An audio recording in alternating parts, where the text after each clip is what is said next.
बलांगीर जेमा समले वेलकम कर मोर आ गोटे मिनी ब्लॉग के। तो बहुत दिन पर गाइस मुई बनामी खाना घरे। तो घर के आले घर काम नी कले होचे के। तो এটা आलू आनी थी आ झुनका आनी थी। तो फाइनाली मोर खावाटा भी आनी पलानी। तो खाबार ना बहुत टेस्टी होता। मुझे भावुनी कि भल नहीं लगे बोलिकी हेल्ले बहुत बढ़िया बनी मुई खाना।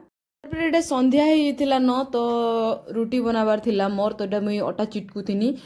तो घर के आला दिन घर काम धंदा टिके मुई करूछे। तो हेते दिन काम धंदा तो नहीं करूथी तो गोटे अलगा लगुचे घरे काम कले। बाकी घर के आले तो जिंदा कले काम ही करबो ना कहीं जीव।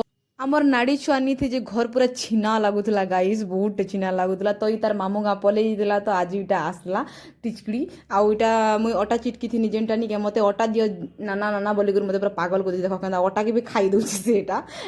तारपरे पलि आम एटा फास्टफुड दुकान गाइस आर इनुर फास्टफुडटा ना बहुत मस्त होता पूरा एक नंबर लगुला। तो मुई चिकेन पकोड़ा दिन घर के इटा आ बहुत टेस्टी होता। तो भिडियोटा आज एतकी थिला।